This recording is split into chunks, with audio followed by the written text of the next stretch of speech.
رسوله الكريم أما بعد فأعوذ بالله من الشيطان الرجيم بسم الله الرحمن الرحيم فاسألوا أهل الذكر إن كنتم لا تعلمون قال الله تبارك وتعالى في مقام آخر ذلك الكتاب لا ريب فيه إن الله وملائكته يصلون على النبي يا أيها الذين آمنوا صلوا عليه وسلموا تسليما اللهم صل على سيدنا محمد وعلى آل سيدنا وأصحاب سيدنا وبارك وسلم والصلاة والسلام عليك يا رسول الله وعلى آلك وأصحابك يا حبيب الله. درود و سلام پڑھتے ہوئے ویسے بھی یہی مناسب ہے، درست ہے کہ بندہ اپنے ہوش و حواس کو قائم رکھتے ہوئے نبی پاک علیہ الصلوۃ والسلام کی طرف پوری توجہ کر کے بندہ درود شریف پڑھے. اس کی زیادہ برکتیں ہیں، اور خصوصاً جس وقت درود شریف ہم پڑھتے ہیں الصلوۃ والسلام علیک یا رسول اللہ، تو یہ کلمات کی تقاضا کرتے ہیں کہ ہماری پوری توجہ اس طرف ہو. اس میں جو لفظ یا ہے اس کا مطلب ہے اے اللہ کے رسول، یا رسول اللہ، اے اللہ کے رسول. بندہ سرکار کو مخاطب کرے اور پھر اپنی توجہ ادھر ادھر کر دے تو یہ ایک عاشق رسول کو زیب نہیں دیتا. یعنی ہر بندے کا ایک سٹیٹس ہے، جو جتنا اللہ رسول کے قریب ہے اس کی اتنی ہی کیفیات مختلف ہوتی ہیں. خصوصاً جس وقت بندہ یہ درود شریف پڑھے تو ساری توجہ سرکار کی طرف ہو، بلکہ یہاں تک کہ بزرگوں نے فرمایا بندہ یوں سمجھے کہ میں روضہ رسول کے سامنے حاضر ہوں اور وہاں پہ میں یہ درود شریف پڑھ رہا ہوں. باقی آواز اونچی ہو، آہستہ ہو، بندہ دل میں پڑھے، یہ علیحدہ چیز ہے. اگر بندہ پورا زور لگا کے پڑھے اور توجہ ہو ہی نہ تو کیا فائدہ. اس سے کئی درجے وہ بندہ بہتر ہے جو دل ہی دل میں پڑھے یا آہستہ آواز میں پڑھے لیکن پیار کے ساتھ پڑھے. وہ سچے کردار والا ہے، وہ سچا مسلمان ہے. تو اس طرح کر کے درود و سلام کا نذرانہ سرکار کی بارگاہ میں عرض کرنا چاہیے. خطاب، خصوصی خطاب اور اہم خطاب تو حضرت قبلہ پیر صاحب ہی فرمائیں گے، اور انہی کا خطاب سننے کے لیے میں اور آپ سب حاضر ہوئے ہیں. صرف پیر صاحب کے آنے کی دیر ہے، کیونکہ وہ تشریف لائیں گے تو وہی اس مسند کے لائق ہیں کہ وہ ہماری رہنمائی کریں، ہمیں نبی پاک علیہ الصلوۃ والسلام کی تعلیمات اور آپ کے فضائل اور کمالات سنائیں. تو ان کے آنے سے پہلے تھوڑی دیر کے لیے آپ حضرات کے سامنے چند ایک باتیں عرض کرتا ہوں کہ ہم اہل سنت و جماعت کا یہ عقیدہ ہے کہ اللہ تعالیٰ کے سارے نبی معصوم ہیں، یعنی گناہوں سے پاک صاف ہیں. نہ انہوں نے گناہ کیے نہ وہ کر سکتے ہیں، وہ گناہوں سے بالکل پاک ہیں سارے اللہ کے نبی. پھر اس کے بعد صحابہ کرام، اہل بیت طہار، یہ سارے گناہوں سے محفوظ ہیں کہ یہ گناہ کرتے نہیں. اگر بالفرض کسی سے ہو جائے تو یہ فوراً توبہ کر کے پھر صاف ستھرے ہو جاتے ہیں. یہ اہل سنت و جماعت کا ان مبارک ہستیوں کے بارے میں عقیدہ ہے. اور جہاں تک ہم سب کی بات ہے تو ہم خطاؤں کے پتلے ہیں. قدم قدم پہ خطائیں، گناہ، لغزشیں ہم سے ہوتی ہیں. میں چند باتیں اسی لیے عرض کرنا چاہتا ہوں کہ ہم سب خطا کے پتلے ہیں. ہمیں کوئی بھی ایسا نہیں کہ جو معصوم ہو. غلطیاں ہوتی ہیں، لیکن آگے دین سے رہنمائی لینا یہ بڑی خوش قسمتی ہے. اور جو بندہ سمجھے کہ نہیں میں کامل ہوں، میرے اندر کوئی عیب نہیں، میں بالکل پورا ہوں، وہ بندہ گمراہ ہے، وہ راہ راست پہ نہیں. ہر بندے سے غلطی کوتاہی ہوتی ہے، لیکن جس وقت پتہ چلے کہ یہ غلطی ہے تو بندہ درست کرنے کی کوشش کرے، بجائے اس کے کہ بندہ کہے کہ میری اصلاح کیوں کی گئی.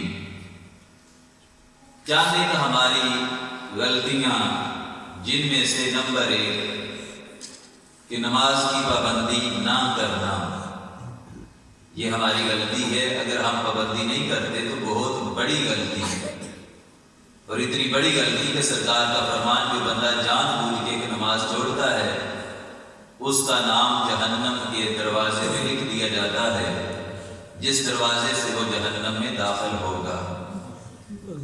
یہ حبیب اللہ کی بات نہیں ہے، اس ذات کا کلام ہے جن کی محبت میں ہم مسجد میں آئے ہیں، اور جن کے بارے میں ہمارا عقیدہ ہے کہ سورج مشرق کی بجائے مغرب سے نکل سکتا ہے، ان کی زبان سے نکلا ہوا ایک حرف بھی غلط ثابت نہیں ہو سکتا۔ تو نماز کی جب ہم پابندی کریں گے، نبی پاک علیہ السلام نے اللہ کا فرمان ارشاد فرمایا کہ اللہ تعالیٰ فرماتا ہے اِنَّ لِعَبْدِي عَلَيَّ عَهْدًا، کہ میں بندے سے وعدہ کرتا ہوں۔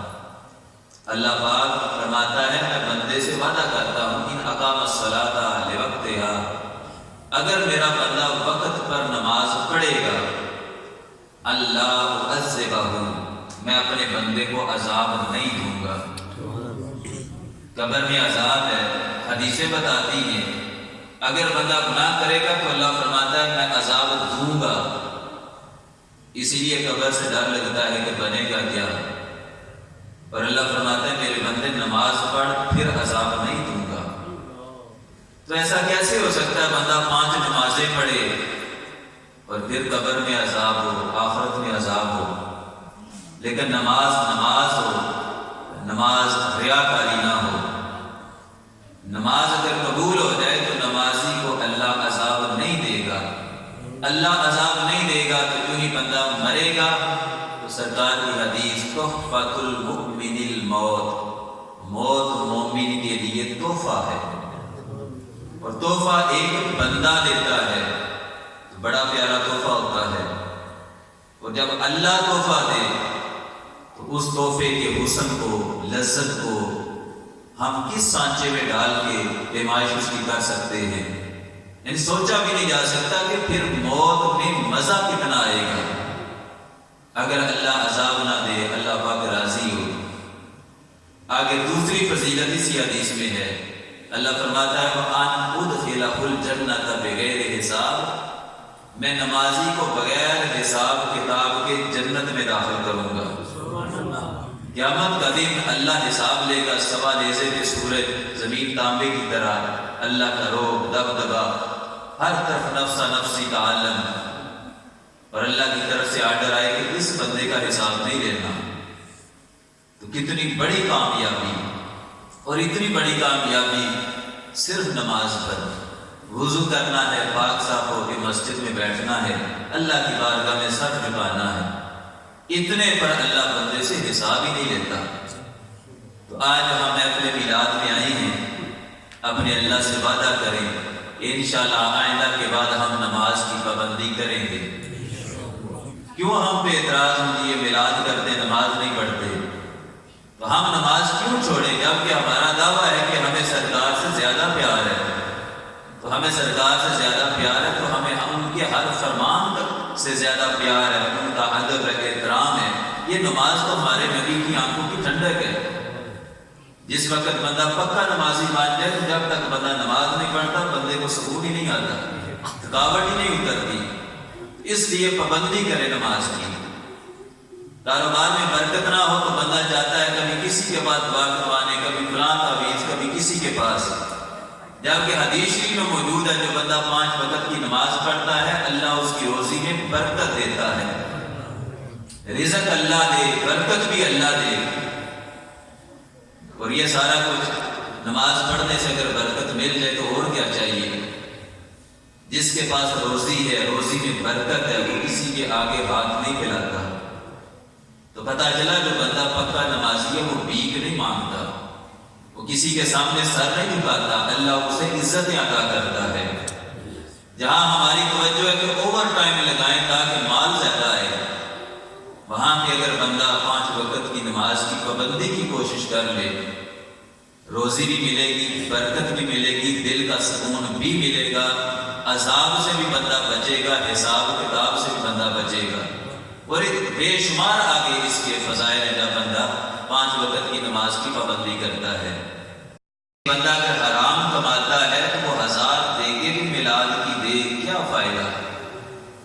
حرام کا ایک لقمہ بندہ کھائے 40 دن تک اللہ تعالیٰ بندے کی نماز قبول نہیں کرتا، کوئی عمل ہی قبول نہیں ہوتا، اور بندہ اس طرح توجہ ہی نہ دے، حرام کمائے، حرام کھائے اور پھر اوپر سے میلاد کرے، تو یہ غلط ہے۔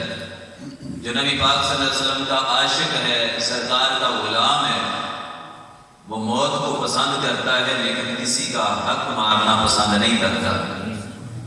یعنی کتنے لوگ ہیں معاشرے میں غیر تو غیر رہے، بھائی کا حق مارتا ہے، ایک دوسرے کی زمینوں پہ قبضہ کرنا، اس کو ہم چدراہٹ سمجھتے ہیں۔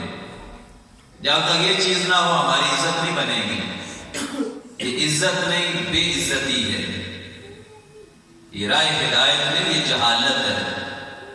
ایسا تو سرکار کی آمد سے پہلے ہوتا تھا، کسی کا حق مارنا، ظلم کرنا، زیادتی کرنا، اور آج سرکار کا کلمہ پڑھ کے بھی بندہ اپنے بھائی کا حق کھائے، اپنے بھائی پہ ظلم کرے، کتنی بڑی جہالت ہے۔ پھر آگے دوسرے مسلمان تو دور کی بات، ان سے تو ہمارا رویہ بڑا مختلف ہے۔ گلی میں گزرتے ہوئے اگر کوئی بڑا بندہ بارش سفید جس کے بال ہوں رستہ نہ دے، ہم موٹر سائیکل پہ ہوں، گاڑی پہ ہوں، وہ سامنے آ جائیں تو کتنا غصے کا اظہار کرتے ہیں۔ تو یہ اسلام کا رنگ نہیں ہے۔ نبی پاک صلی اللہ علیہ وسلم کا یہ درس ہے کہ اپنے بڑوں کا ادب احترام کرو۔ تو اس لیے میلاد کر لینا یا 11ویں پکا لینا، آگے نماز نہ پڑھنا اور حرام کھانا، یہ راہ ہدایت نہیں ہے۔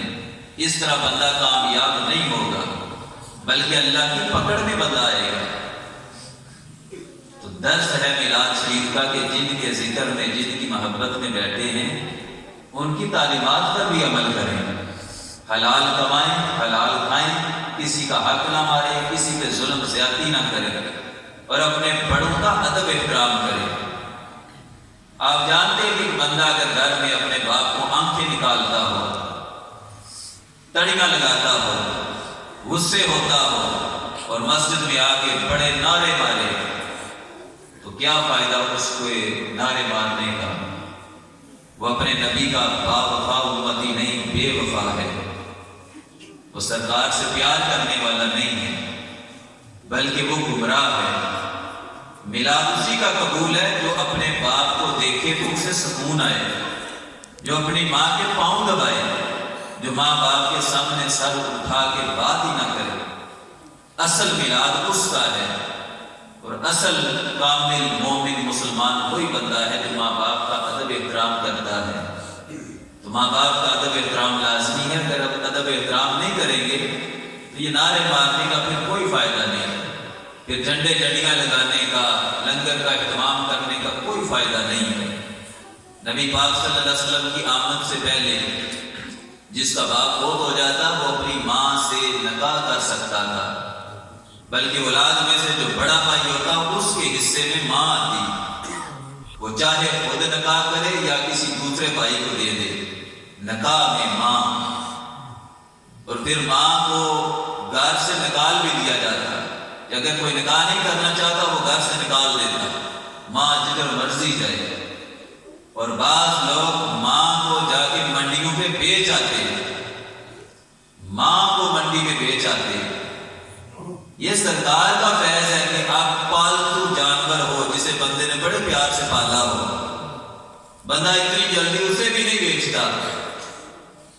یہ محبت کا فیض، یہ خزانہ کہاں سے آیا؟